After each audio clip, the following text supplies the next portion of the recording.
আসসালামু আলাইকুম বন্ধুরা, কি মজার রেসিপিতে সবাইকে স্বাগতম। আজকে আমি তোমাদের সাথে শেয়ার করব কলা আর ময়দা দিয়ে তৈরি খুবই মজার একটি নাস্তা রেসিপি। এটাকে তোমরা বানানা রোলও বলতে পারো। রোলের জন্য প্রথমেই 1 কাপ পানি নিয়ে নিলাম একটি পাতিলে, দিয়ে দিলাম আধা কাপ চিনি,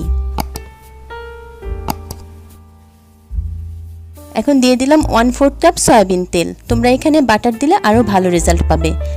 অপেক্ষা করব পানিটা বলক আসা পর্যন্ত। এই তো পানিটা বলক এসে গেল। এখন এর মধ্যে দিয়ে দিলাম 1 কাপ ময়দা দিয়ে চুলার আঁচটা একেবারে কমিয়ে দিয়ে অনবরত নেড়ে চেড়ে একটি ডো করে নেব।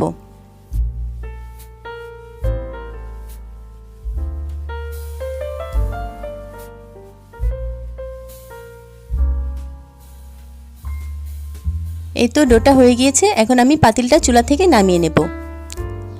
চুলা থেকে পাতিলটা নামিয়ে এর মধ্যে দিয়ে দিলাম একটি ডিম। তোমরা চাইলে 2টা ডিমও দিতে পারো। এখন ডিম আর ডোটা খুব ভালো করে আবারও মিশিয়ে নেব।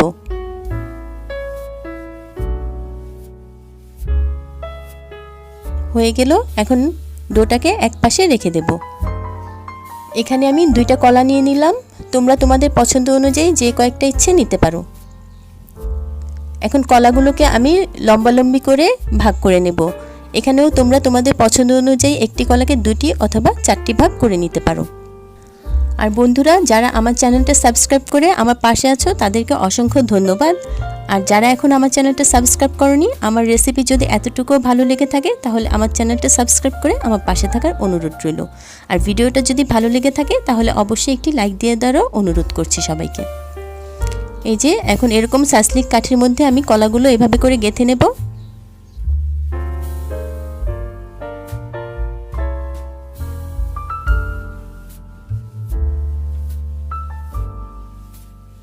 এখন এই যে ময়দার ডোয়ের মধ্যে থেকে একটু একটু ডো নিয়ে কলাগুলোকে আমি এভাবে করে রোল করে নেব।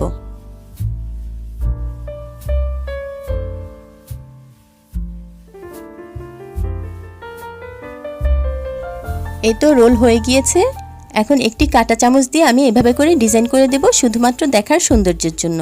তোমরা চাইলে করতে পারো, আর ইচ্ছে করলে বাদও দিতে পারো, অথবা তোমরা তোমাদের পছন্দ মতো যে কোনো ডিজাইনও করতে পারো।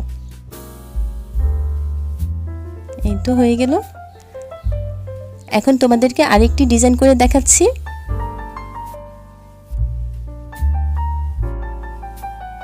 বানানার এই রোলটা কিন্তু বাচ্চাদের কাছে খুবই পছন্দর। ছোট বড় সবার কাছেই পছন্দ, বিশেষ করে বাচ্চারা কিন্তু এই রোলটা খুবই পছন্দ করে। এই তো দেখো আমি কিভাবে করে ডিজাইন করছি, একটু খেয়াল করো তাহলেই তোমরা বুঝতে পারবে।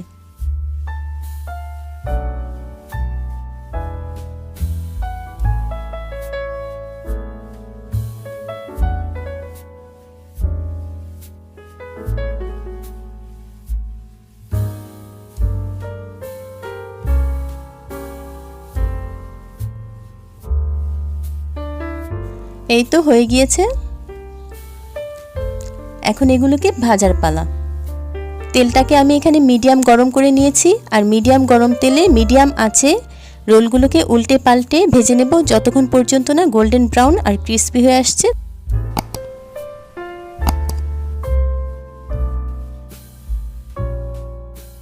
এই তো হয়ে গেল।